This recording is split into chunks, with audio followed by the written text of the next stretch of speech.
7장 14절입니다. 하나님의 말씀은 전도서 7장 14절입니다.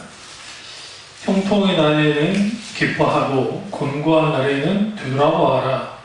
이 두 가지를 하나님이 병행하게 하사 사람이 그의 장래일을 능히 헤아려 알지 못하게 하셨느니라. 아멘. 말씀 제목은 형통과 곤고의 날입니다. 형통과 곤고의 날입니다. 잠언서는 하나님께서 인생을 살아가는 지혜를 담고 있는 말씀입니다.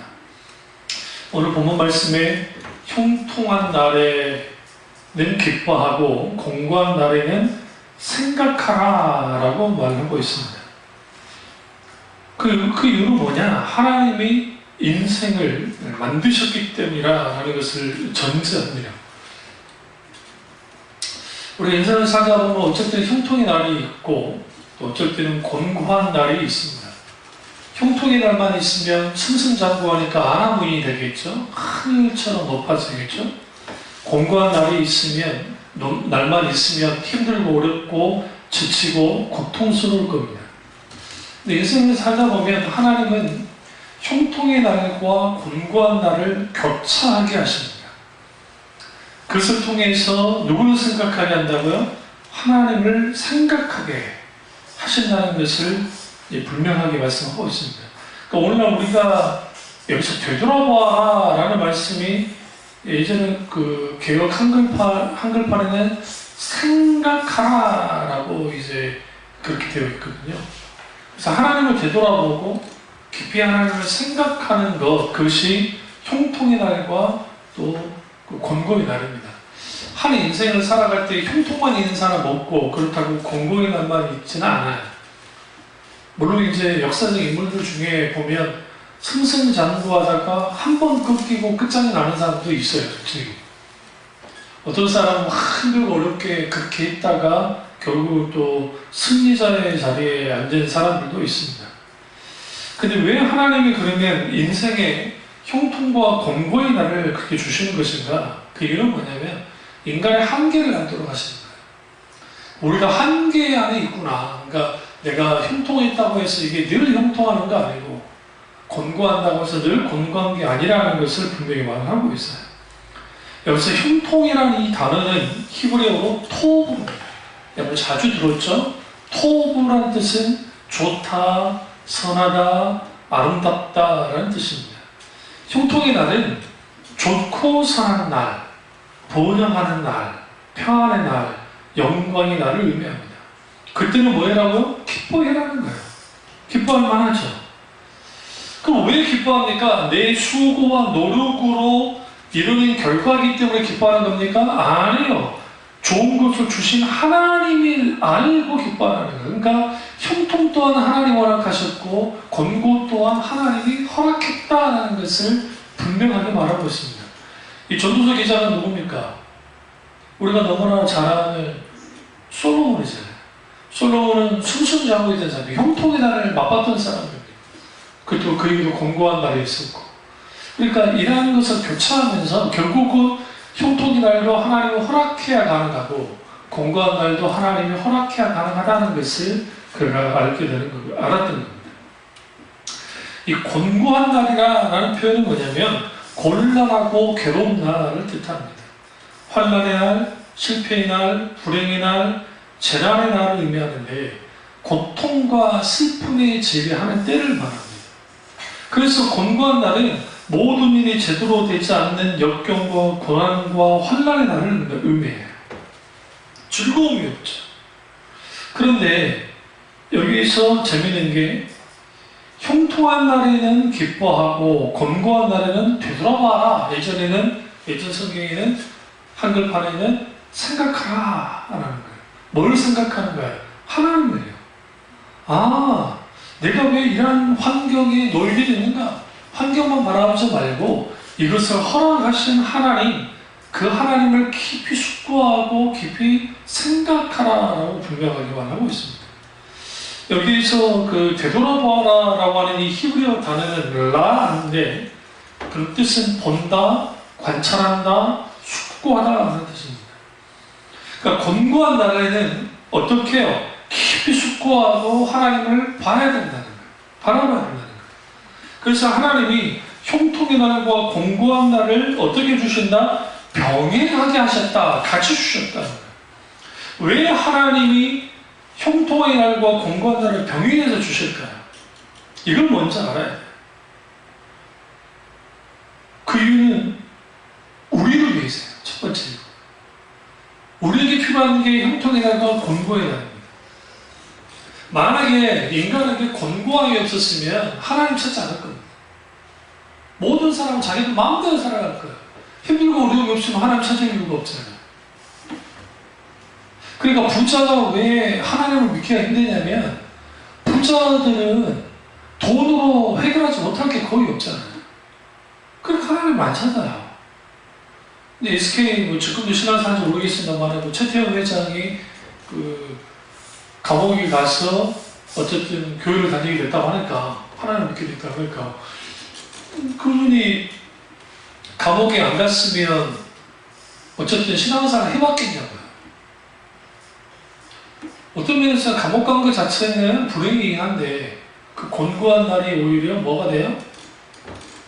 그 인생이 가장 귀하죠. 물론 이제 그분이 인격적이신 하나님 만났는지 진짜 언제는 그리스도인이 됐는지는 그분이 스스로 알 일이고 그건 모르겠지만 어쨌든 그렇습니다. 그럼 왜 하나님이 우리를 위해서 형통의 날과 권고의 날을 병행하게 해주느냐? 그것은 교만하거나 넘어지지 않게 하기 위함이고 또 하나는 좌절하지 않게 하기 위함이에요. 계속 한 일마다 안 돼요. 우리 좌절하잖아요. 그러니까 하나님이 형통의 날과 주심을 통해서 좌절하지 않도록 만드는 거예요. 하나님이 주시는 은혜는 형통할 때 주신 은혜가 있고 권고할 때 주신 은혜가 있습니다. 우리는 권고할 때 하나님 은혜 주신다 생각하지 않는데 하나님 은혜가 있어요. 분명하게. 그래서 이 모든 이 두 가지 은혜가 우리에게 필요해요. 지금 이제 선거 끝났는데 당선되시는 분들은 형통의 날 아닙니까? 근데 선거 비용 다 썼는데 이제 딱 떨어졌어요. 그분들 다 이제 권고의 날이 온 거예요. 권고의 날. 4년 동안 이제 또 정말 그런 날을 또 보내야지. 그러니까 인생이 형통의 날만 있으면 교만해지고 오만해지고 부패하게 되고 그렇다고 권고한 날만 있으면 눌리고 찌들린 삶만 있게 되고 이런 것을 아신 하나님이 우리 좋으신 하나님이 형통의 날과 권고의 날을 병행해 주심을 통해서 우리를 좀 더 성숙되게 하고 좀 더 강하게 만들고 온전한 하나님의 사람으로 어떻게 만드시는 도구가 형통과 권고의 날. 그래서 우리를 위해서 하나님이 형통의 날과 권고의 날을 주시는 겁니다. 그래서 하나님은 이것을 통해서 결국은 우리가 하나님 앞에 피조물에 불과하고 하나님을 의지하지 않고서는 살아갈 수 없다는 것을 분명하게 알도록 합니다. 두 번째는 하나님이 왜 형통의 날과 권고의 날을 주시냐? 우리 자신의 한계를 알고 전능하신 하나님을 찾게 하기 위함이에요. 그러니까 하나님을 찾도록 하기 위해서. 그러니까 우리가 소위 성공한 사람들이 하나님 믿는다는 것이 거의 불가합니다. 왜냐하면 자기 능력으로 자기 무언가를 통해서 그렇게 되어진 경험이 있기 때문에 한계에 부딪혀 본 사람들이 적어도 이게 내 힘만 그러니까 내가 잘할 수 있다 어쩐다 한다고 해서 되는 게 아니구나 하는 거죠. 그럼 당연히 누굴 찾게 돼요? 전능하신 하나님을 찾아야죠. 그래서 하나님 그분을 찾도록 하기 위해서 때로는 형통과 또 권고라고 하는 그 두 가지의 그 날을 통해서 결국은 뭐 하느냐? 우리 인생의 모든 것을 주관하시고 이끄시고 인도하는 분이 하나님이신 것을 분명하게 드러내고 있어요. 예를 들어 모세가 그랬습니다. 모세가 형통과 권고의 날을 경험했습니다. 그의 형통의 날은 그는 태어나자마자 죽을 뻔했다가 권고함에 있다가 아예 간단하게 했으니까 본인은 몰랐겠지만 죽을 위해서 그 부모 엄마의 기수와 그걸 통해서 하나님의 놀라운 도심 속에 살아났고 40일 동안 마음자로 유복하게 자랐어요. 금수저로 살았단 말이죠. 형통한 거죠. 그러니까 자신만만하게 민족을 돌아보겠다는 생각을 했고, 실패 경험이 없으니까 자기가 뭔가 할 수 있을 거라고 생각하는 거예요. 그러나 그의 객기 부리는 행동으로 인해서 그는 살인자가 되고, 그 다음에 도망자가 되고, 결국 미디안 광야로 도망쳐서 뭐합니까? 그 데빌산으로 들어가서 처가살이하는 그런 비도한 인생이 되어버렸단 말이에요. 그러니까 고대 시대에 처가집에 데빌산으로 들어간다는 것은 그냥 종이에요, 종. 노예가 다름없어요. 고난이 없어요. 어떤 고난도 없는 그런 사람이 되어버린 거예요. 그러니까 그런 상황에서 권고의 날을 또 40년 동안 보낸다. 형통의 날 40년, 권고의 날 40년. 그 40년 동안 하나님은 그를 훈련시키시죠. 그리고 하나님을 찾게 만듭니다. 시편 90편이 모세의 시편인데, 시편 90편 15절에 이렇게 말합니다. 우리를 곤곡케 한 말수대로 와 우리의 화를 당한 연수대로 기쁘게 하소서. 그러니까 하나님께 기도할 때 우리의 곤고한 날수와 우리가 화를 당한 연수대로 주님이 기쁘게 해주십시오. 그걸 가르치는 거야, 하나님은. 그러니까 하나님은 결코 형통만 주시지 않고 그렇다고 곤고함만을 주시지 않습니다. 우리 인생의 균형을 맞춰주세요. 근데 인간은 늘 형통하기를 원하고 인간은 편안하기를 원해요. 편안하기를. 그러니까 오늘날의 그 코드가, 시대적인 코드가 편안함이잖아요. 얼마나 편안하고 주겠으면 그 아파트 이름이 이편한 세상이 있어요. 그러니까 그런 편안함, 안락함, 그리고 그런 것들, 그러니까 그런 것들이 마치 그 인생의 모든 것이 그냥 그렇게 그려요. 근데 이 편안함을 추구하다 보니까 신앙 또한 편안하게 신앙생활을 하려고 그래요. 그러니까 편안하게 신앙생활을 하려고 하니까 거기에 어떤 헌신도, 어떤 하나님을 향한 어떤 소위 말하는 자기 그 순종도 없는 그런 신앙생활을 하는 거죠. 사실은 예수 믿는 사람들은 예수님을 믿는 순간 고난에 동참하는 사람들, 고생할 것을 결정한 사람들. 그리고 오늘날 가짜 복음들이 소위 본용주와 신본용주의 적극적 사고방식이 예수 믿으면 복받고 예수 믿으면 아주 그냥 평탄한 삶을 산다, 성공하는 삶을 산다. 이 면에는 맞아요. 그런데 예수 믿는다고 해서 모두 잘 되고 그러지 않아요. 오히려 제약된 게 많고 예수님 때문에 손해보는 것이 많고 해야. 그런데 거짓 복음들은 예수님 때문에 손해볼 이유가 전혀 없다는 거야. 예수 믿으면 땡 잡은 것이다. 그래서 예수 믿으면 하나님마다 다 잘된다. 걱정하지 말아라. 우리가 이 세상에서 누릴 거 다 누릴 수 있고 평안한 삶을 살다가 우리 하나님 나라에 들어갈 수 있다고 말했습니다. 언제 예수님이 그렇게 말했고, 언제 사도들이 그렇게 말했고, 언제 선지자가 그렇게 말했고. 한쪽만 말해요, 한쪽. 물론 그런 면이 없지는 않아요. 주님이 놀라운 평강을 주시고 형통을 주신단 말이에요.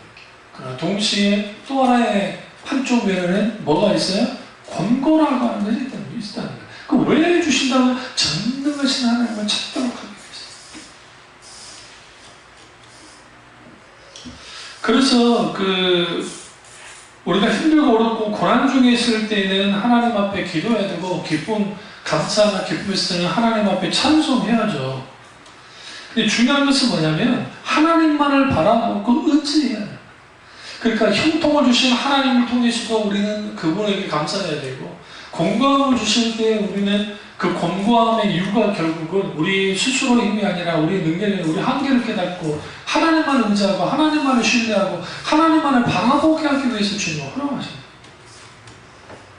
신앙이란 어제나 오늘이나 내일 변함없이 주님만을 바라보고 향하는 것, 그것이 신앙이에요. 그러니까 주어진 환경에 따라서 내 신앙이 바뀌면 그 참된 신앙이 아니에요. 그러니까 정말 하나님을 잘 믿는 사람들은 성공이 있다고 해서 교만해지지 않아요. 형통이 있다고 교만해지지 않고, 그렇다고 해서 건강에 빠졌다고 해서 막 좌절하지도 않아요. 그런 사람을 하나님이 원하시는 거죠.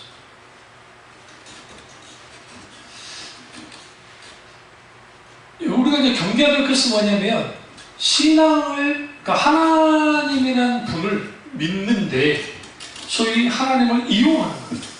그러니까 하나님을 이용을 해서 내 부귀영화와 생사화복 중에 화와 산을 다 버리고 그냥 이제 그 본능만 어떤 그런 것만 누리려고 해요.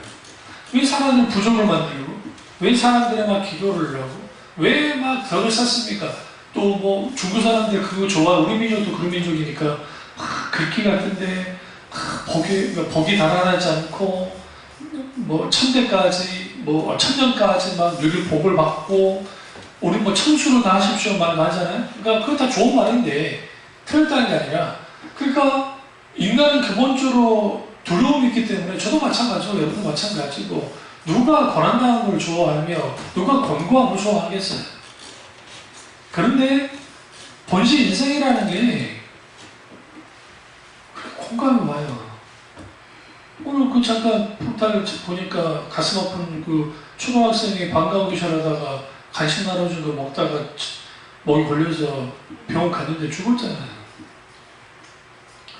그 뒤에 이렇게 해가지고 하면 됐을 텐데 그런 걸 너무 경황이 없어가지고, 우리 광주형 그 교회 권사님이 떡 잘못 드셨다고 교회에서 돌아가실 뻔했어요. 우리 광주형이 뒤에서 그거 해가지고 살려내고요. 만약에 교회에서 그렇게 같이 먹고 떡 먹다가 그 권사님 돌아가셔보세요. 그 교회 시험거리예요, 완전히. 얼굴이 동그랗죠. 119를 불렀는데 119 오기 전에 해결해가지고 다닌 거지.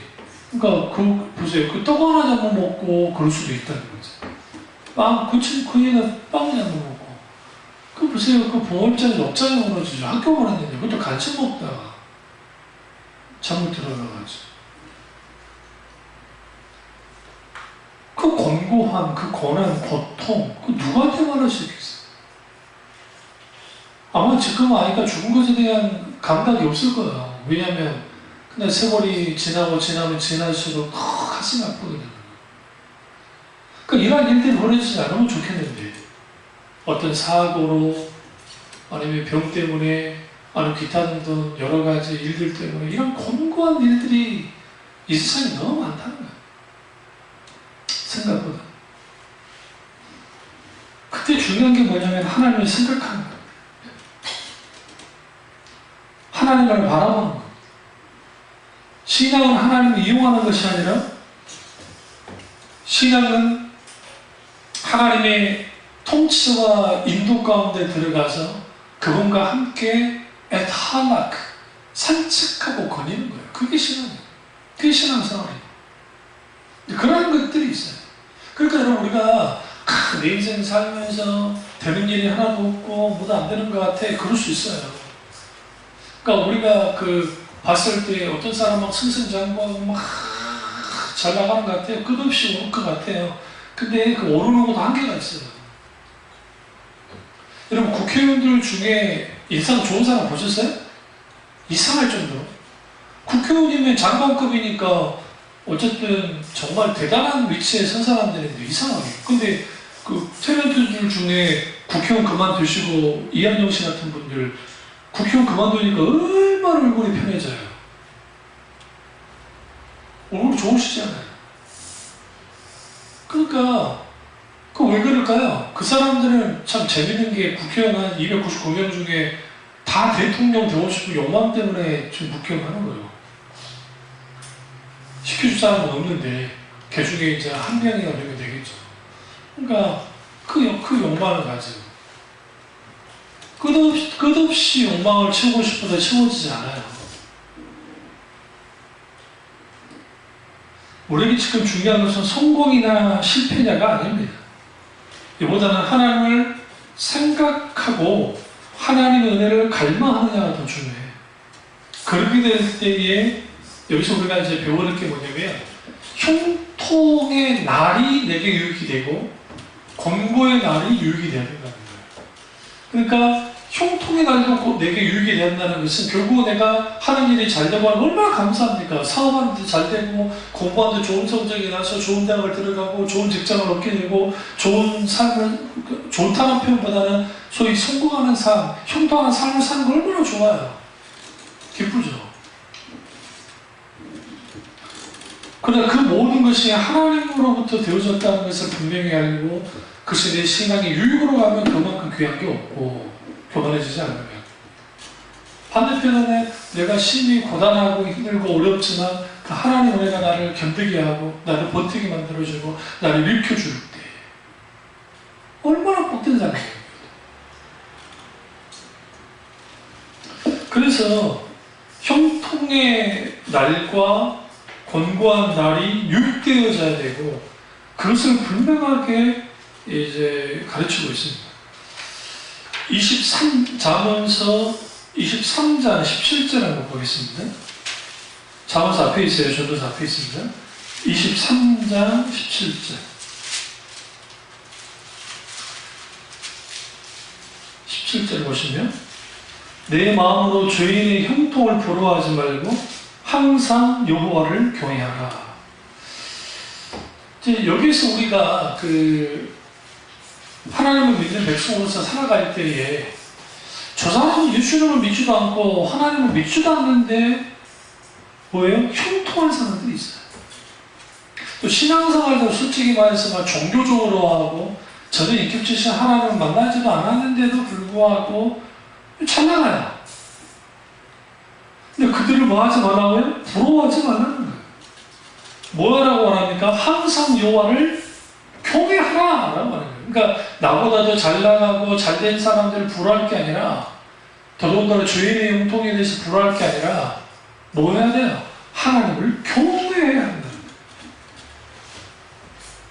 형통하든 권고하든 하나님을 경외함이 우리 가운데 있으면 그건 정말 귀한 거예요.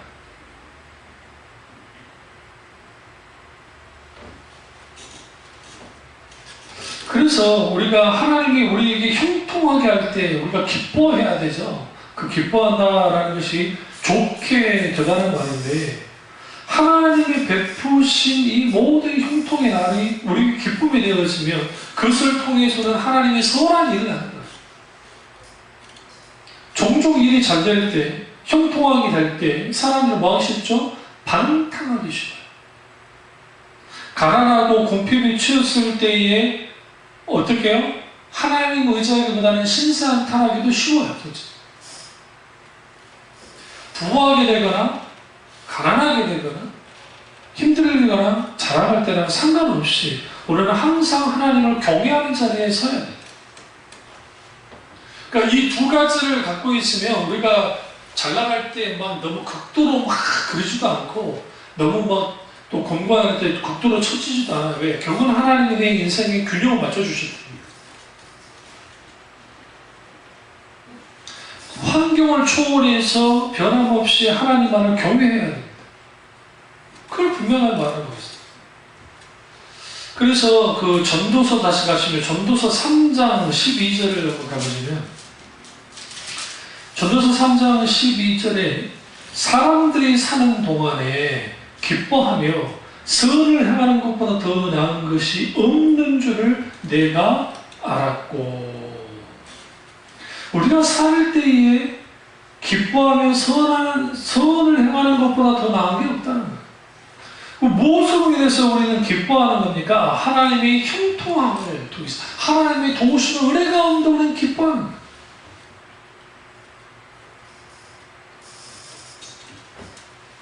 그럼 언제 우리에게 권고한 날이 다가옵니까? 그것은 두 가지 이유 때문에 우리에게 권고의 날이 다가옵니다. 하나님 우리를 훈련시키기 위해서 권고의 날을 허락하시고, 다른 하나는 우리 죄 때문에. 그러니까 우리가 잘 아는 그 욥도 그렇고 사드락과 메삭과 아벤노고도 그렇고 다니엘도 그렇고 신앙 때문에 핍박받잖아요. 욥은 이유를 알지 못했어요. 그러니까 욥기서를 읽다 보시면, 욥기서를 우리가 잘 읽으시려면 욥기서 1장부터 3장까지 쭉 읽고 그 다음에 39장 이후에 한 40장부터 읽어나가요. 주로 목사가 그 설교만 하지 3장부터 쭉 있는 38장 39장에 있는 그 말씀을 쭉 보지 않아요. 그러니까 설교가 별로 없어요. 그러면 욥기서에서 가장 큰 핵심은 우리가 생각하듯이 욥기 하면 딱 떠오르는 게 욥의 고난을 떠오르고, 그 고난은 여러분이나 나나 욥 정도의 고난을 당했으면 우리는 끝장났어요. 그러니까 욥이 몸을 하나님이 치기 전에 자식이 다 죽었어요. 그 자식 다 죽은 것도 이것도 문제지만 더 문제는 뭐였어요? 전 재산 다 나갔어요. 전 재산 다 나갔잖아요. 다 죽고 없어져 버렸잖아요. 그럼 여러분, 그러니까 전 재산 날아가는 것도 이 세상에서 가장 큰 권고함이고, 또 자식 죽은 것만은 또 권고함이 있어요. 그것도 그렇고, 결국 막 하나 남아있던 마지막 그 마누라도 가버렸잖아요. 조주 포문에서 가버렸고, 그 다음에 네 번째는 친구라고 얘기했던 녀석들이 와가지고 네 죄 때문에 그런다고 위로해주지 못할 망정 정죄하면서 고통스럽게 만들었단 말이에요. 그러니까 욥이라는 인물이 고립됐어요. 혼자 완전 고립된 상태에 있어요. 고난 덩어리예요. 근데 욥기서는 욥의 고난에 초점이 맞춰있지 않아요. 신기하게. 그러니까 엄청난 고난인데, 그러니까 많은 목사님들이 욥기서를 그 말씀을 설교하시거나 강론하실 때 욥의 고난에 막 포커스를 맞추세요. 그게 틀렸다는 게 아닙니다. 맞아요. 맞는데 그렇게만 보면 욥기서의 진정한 핵심을 보지 못해요. 그건 뭐냐면 욥이 이렇게 하나님께 하는 거예요. 욥은 그런 거예요. 내가 뭐 그렇게 잘못했길래 이런 고난을 당하는 거냐. 나 잘못한 거 없다. 친구들한테도 계속 항변하잖아. 나 잘못한 거 없다. 그 욥이 마지막 맞닥뜨는 게 뭐였냐면 정말 하나님은 계시긴 한 거냐는 거예요. 그 의문이 들 수밖에 없어요. 정말 하나님 계십니까? 이건 단순 의심에서 나온 게 아니고 그 고난의 깊이가 크고, 그리고 하나님이 그를 내버려 두니까 마치 버린 것 같은 상황이 되니까 그 한계의 인간들은 그렇게 반응해요. 대부분이 그 시편의 타원시가 다 이런 식의 형태를 가져요. 그리고 또 하나는 뭐냐면 과연 하나님이 정의로운 분이십니까? 라는 그 하나님의 심정으로 문제가 나올 수밖에 없고, 그러니까 여러분, 우리가 고난이 왜 우리에게 유익이 되냐면 우리가 고난을 당하게 되면 깊이 삶을 조명하고 깊이 하나님을 생각하기 시작해요. 처음에 힘들고 어려울 때 하나님의 본심을 모를 때는 정말 하나님이 계시기를 하는 겁니까? 라고 따져 묻기도 하고, 때로는 그 고난 자체를 깊이 묵상할 때 그게 너무 고통스럽고 정말 어렵지만 그 속에서 간간해 주시는 하나님의 은혜가 있고, 그리고 그 고난을 허락하신 하나님의 뜻을 알게 될 때, 그 마음을 알게 될 때 눈 녹듯이 다 녹고, 그리고 하나님이 욥에게 그 곤고의 날을 허락하셨다가 이후에 그걸 통과하고 난 다음에 형통의 날을 주는데 그가 가졌던 부보다 더 몇 배의 부를 주시고 자식들도 주시고 주님이 그 이후의 인생 또 더 오래 살도록 만드셨어요. 그것을 통해서 하나님은 한 인생을 끌고 나갈 때에 하나님은 이걸 다 허용하신다. 그것을 통해서 하나님을 계속적으로 경외하고 하나님만 의지하고 하나님만을 바라보도록 만드는 거예요. 그러니까 오늘 우리 삶의 현장이 힘들고 어렵다고 해서 신세한 탄할 이유가 없어요. 그렇다고 또 반대로 내가 잘 나간다고 해서 기고만장할 이유도 없다는 거예요. 기고만장할 이유.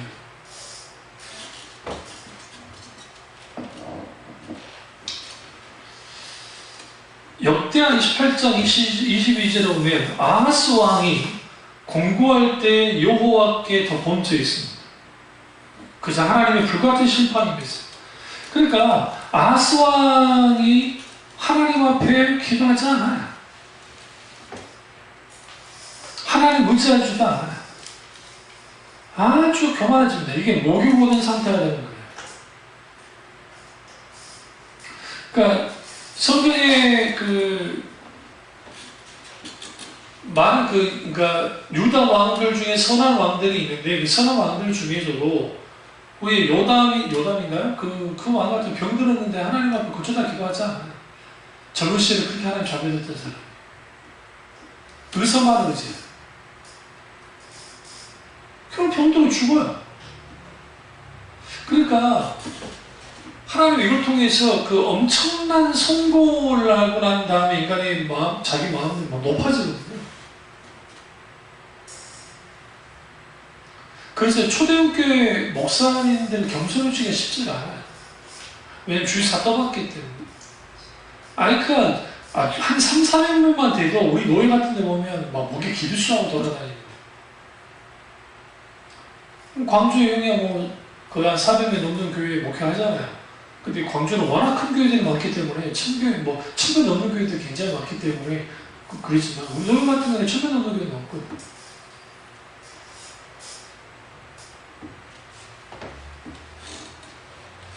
그러니까 그런 분들일수록 뭐 해야 되냐면 하나님 앞에 겸손해야죠.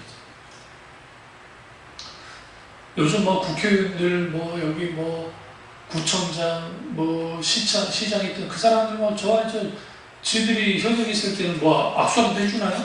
말라라도 주나요? 선거 때 되면 왕이 되시면 해주십시오.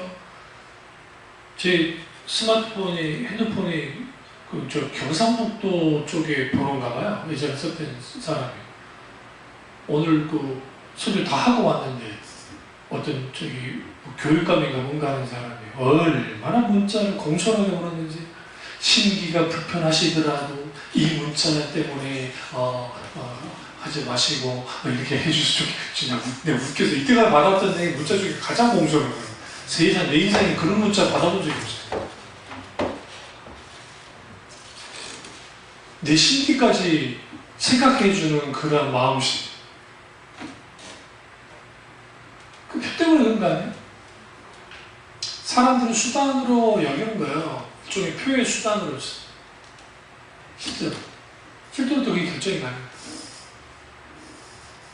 우리가 형통의 날과 권고의 날이 있을 때에 우리는 깊이 특별히 권고의 날이 있을 때 깊이 생각해야죠. 되돌아가야죠.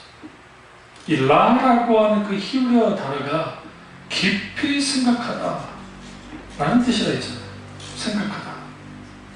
근데 이 생각하다는 말 속에는 찾으라 라는 의미가 있어요.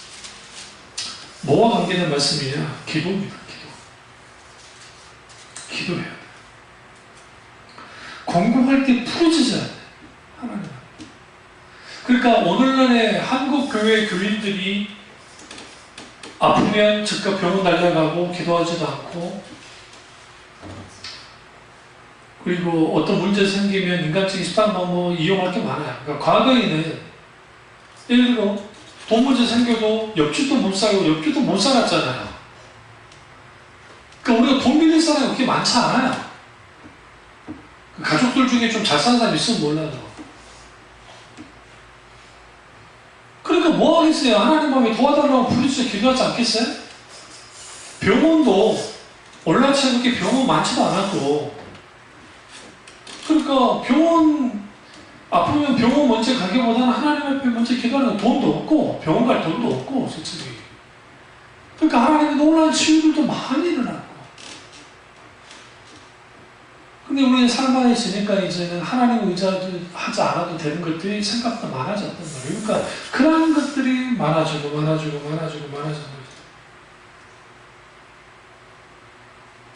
그러니까 부르짖지 않아요, 하나님. 가장 불행한 사람은 누구냐면 그리스도인인데 예수님을 믿는 사람인데 권고한 상황 속에서 기도하지 않는 거예요. 과거 우리 나가긴 했지만 그 사람들 분명히 기도해야 되는 사람들인데 기도 안 해요. 여기서도 기도하지 않았는데 그쪽으로 가가지고 신앙사람은 기도하겠어요? 안 해요.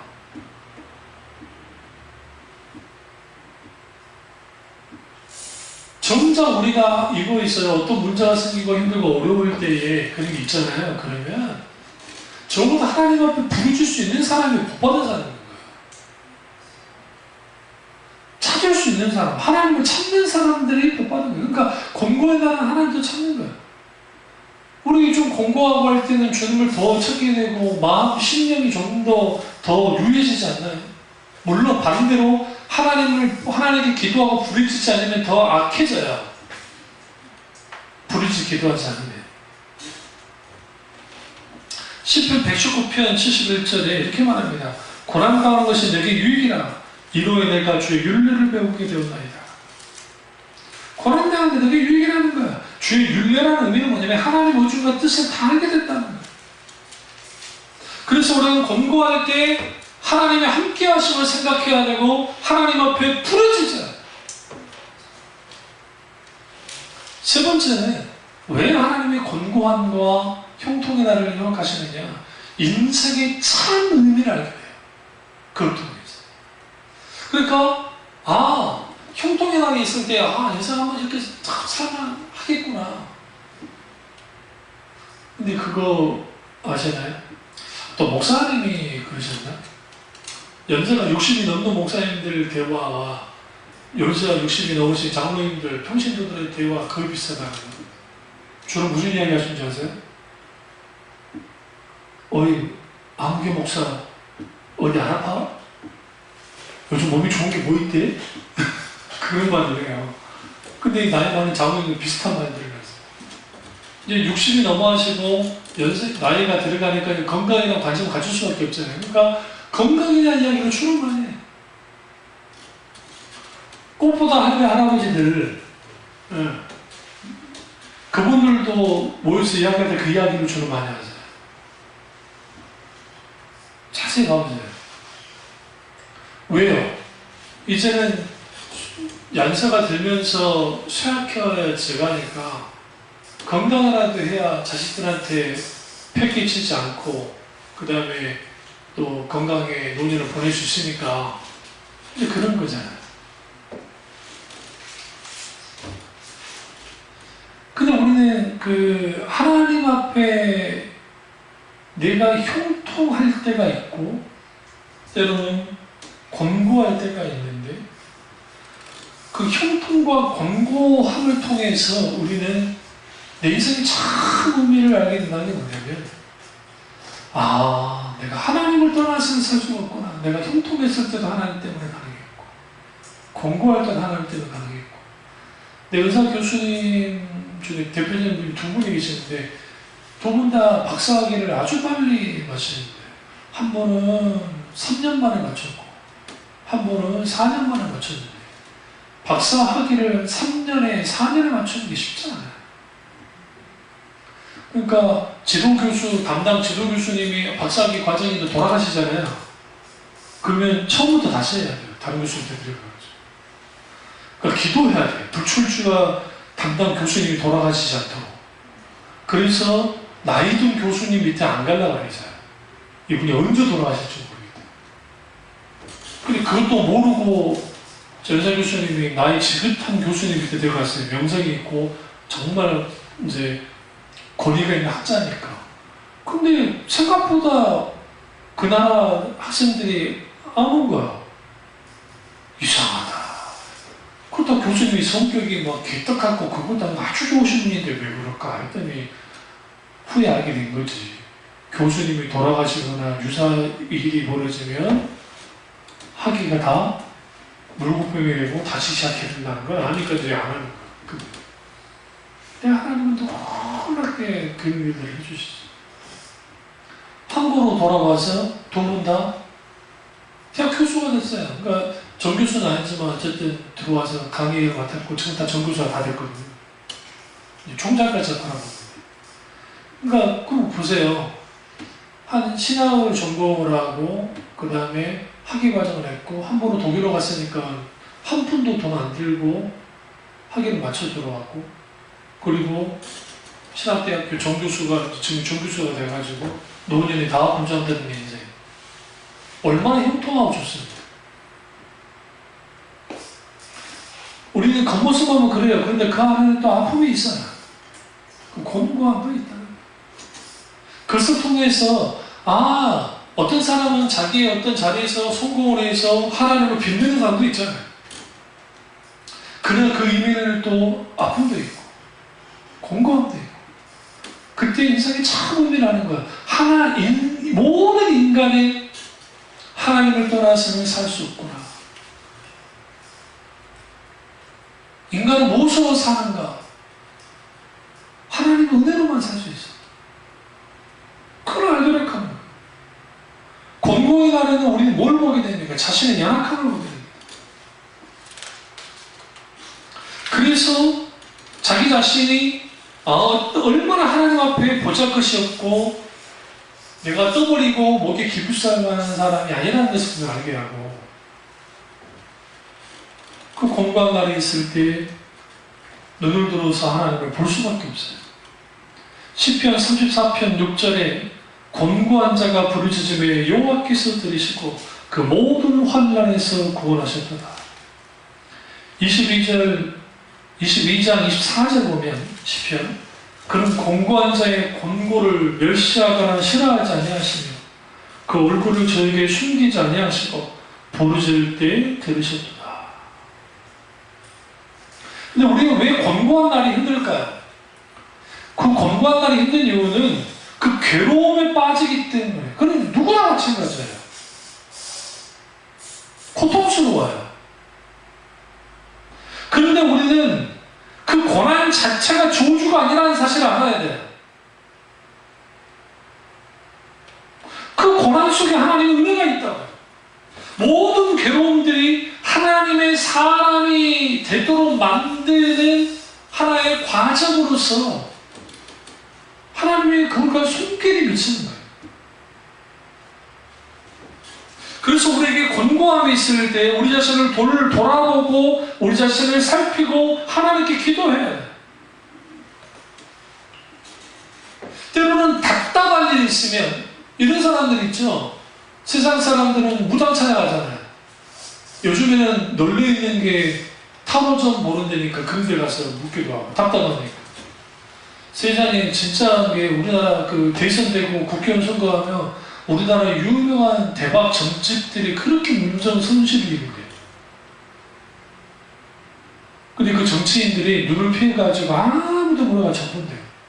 그 용하다는 무당 앞에서. 근데 심지어는 교회 다닌다고 하는 정치인들도 그 짓들을 한대요.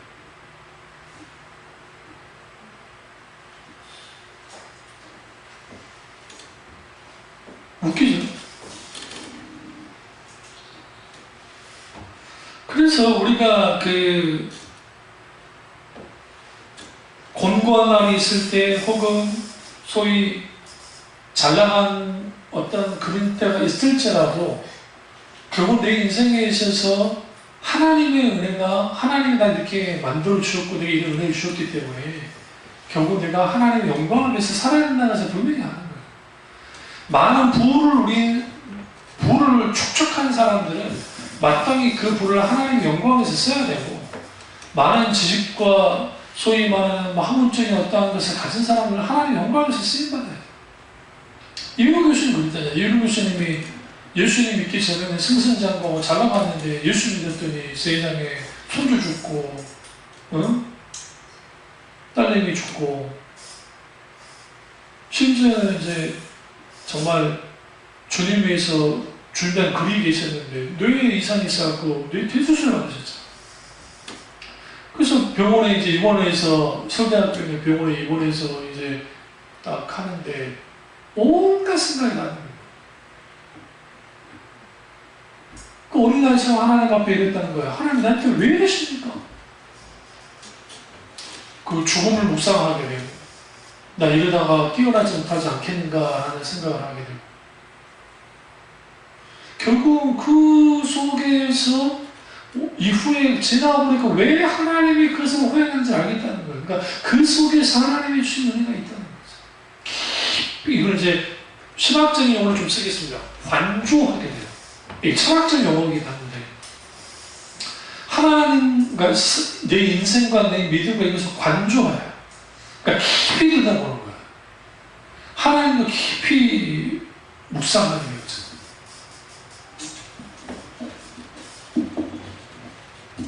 그래서 형통이든 권고이든 이를 통해서 깨닫는 그런 은혜가 있다면 그 자체가 귀합니다. 형통할 때에도 하나님의 은혜를 깨닫지 못하면 그게 형통이 아니에요. 권고를 할지라도 하나님의 섭리를 깨닫으면 그 자체가 권고, 그 자체가 불행이 아니라는 거예요. 그래서 성경은 고난과 권고함을 죄로 보지 않습니다.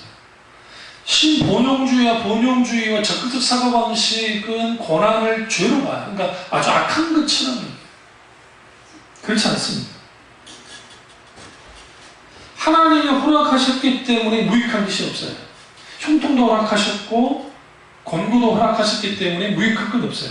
문제는 뭐냐면 문제가 아니라 우리에게 중요한 게 뭐냐면 하나님의 관점에서 형통과 권고를 봐야 된다. 그래야 거기에서 이야기가 실제로 그러니까 우리의 삶이 균형 잡힌 삶을 살게 돼요. 그 대표적인 것만 두 사람 말하고 끝내겠습니다. 대표적인 건 하나는 사울이고 하나는 다윗입니다. 사울은 별 볼 일 없는 베냐민 지파의 사람이었고 그 베냐민 지파 중에서는 가장 작은 그러니까 시족 안에 있던 사람입니다. 그러니까 무명이에요, 무명이. 근데 하나님이 그를 선택했습니다. 그리고 선택함을 통해서 그가 이제는 왕이 됩니다. 그리고 형통하는데 어느 정도 형통하냐면 그가 불과 3년도 안 됐는데 성경에 그의 업적이 나오는데 그 업적이 어마어마해요.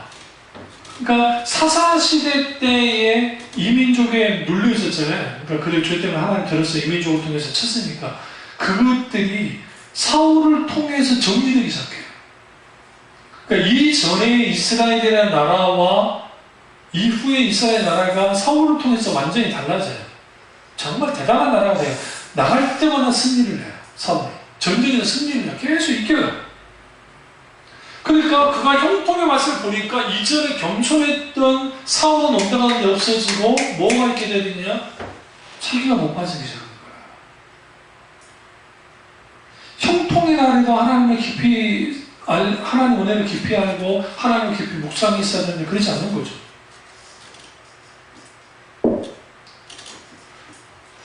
그러다가 그가 완전히 하나님께 버림을 받고 더 이상 하나님이 어떠한 음성도 어떤 기도 응답도 해주지 않자 엔돌에 가서 어떻게 합니까? 접신하는 무당에게 사무엘을 불러달라고 요구합니다. 이게 아주 이렇게 성공했던 형통의 나라를 맛봤던 사람이 교만해서 나라로 떨어질 때 하나님이 그와 함께 하지 않고 그의 기도도 들어주지 않아요. 그러나 그는 여전히 어제의 기름부음의 사람으로서 영향력을 끼치고 있었어요. 그러니까 겉으로 보면서 성공한 사람이에요. 그러나 그의 마지막 자살로 죽고 생을 마감하잖아요. 다윗은 어떠냐? 다윗은 목동 출신입니다. 막내입니다. 아버지한테 사랑도 별로 못 받았던 것 같아요. 사무엘이 왕을 세울 기름 부으러 왔을 때 다윗은 부리지도 않았어요. 부리지도 않았다는 것은 다윗이 이새의 눈에 차지 않는 아들이었다는 것을 분명히 알 수 있어요. 어리기도 했지만. 그럼 결국은 목동 일하다가 아버지 부름 받았고, 그러니까 오게 됐고, 그리고 그가 기름 부음을 받았습니다. 그리고 골리앗을 쳐 죽여서 이락 스타가 됐어요. 형통한 거야. 그러나 사울의 미움을 받아서 18년 동안, 장작 18년 동안 권고한 날에 들었거든요. 그 이후에 사울이 죽음과 함께 그가 이제 남유다가 아니라 유다의 왕이 되고 먼저, 그리고 6년이 지나고 난 다음에 통합왕조의 왕이 됩니다. 그리고 그가 그러니까 사울이 이루지 못했던 모든 형통을 다 감당을 해요. 그러니까 대단한 형통을 맛봐요. 그럼에도 불구하고 그는 교만해지지 않았어요. 하나님. 그 이유는 딱 한 가지. 그래도 권고함이 있고 있었지만 그 이유는 뭐였냐면 그가 충분히 자기가 지금 그 자리에 서게 되고 그게 됐던 것이 자기의 능력과 힘과 그것이 아니라 하나님의 은혜로 되어졌다고 잘 알았어요. 그래서 권고함을 잘 통과한 사람들이 형통해진 점이더라도 덜 타락해요. 그러니까 권고함이 별로 없이 그냥 통통을 먼저 한 사람들. 그러니까 대표적인 게 연예인들 중에 반짝 연예인이 돼가지고 확 이락 스타가 된 것들이 아나무인이 되는 거예요. 아나무인. 그러다가 한번 인기가 꺾여가지고 쓴맛 단맛 다 보고 난 다음에 이제 개과천선을 하면 괜찮은 배우가 되는 거고, 그게 아니면 그걸로 그냥 사장님이 되는 거예요. 인간사도 그런 것처럼 하나님을 믿는 사람들 중에서도 그런 사람들이 있을 수 있다는 거예요. 그 권고함이 있을 때 자신을 돌아봐야 되고, 내 앞에 있는 문제, 내 앞에 있는 환경, 내 앞에 처해 있는 처지가 내 안에서 발견되어지고, 하나님을 부르짖어 기도할 뿐만 아니라 내 자아를 성찰하고, 내가 하나님 앞에 정말 인간의 관점으로 봤을 때 이 권고함은 불행이지만 하나님 앞에서는 회복의 기회가 된다는 사실을 깨달아 알게 될 때 다르고, 형통하게 될 때에도 하나님 은혜가 나를 이렇게 형통케 하셨기 때문에 마땅히 하나님 영광을 위해서 내가 그분의 영광을 위해서 이 영광을 드리고 싶죠. 그 삶을 살아가게 될 때 놀라운 일들이 있는 것처럼 우리에게도 분명하게 필요합니다. 뭐가 필요합니까? 권고의 날과 형통의 날을 허락하신 하나님. 어떤 상황이 있다 할지라도 하나님을 깊이 생각하고 하나님을 깊이 찾을 뿐만 아니라 무엇보다 하나님이 주시는 그 놀라우신 은혜 가운데 진정으로 균형 있는 인생을 살고 하나님의 은혜가 가득 넘치는 저와 여러분 되시기를 주님의 이름으로 축원합니다. 기도하겠습니다. 기도하실 때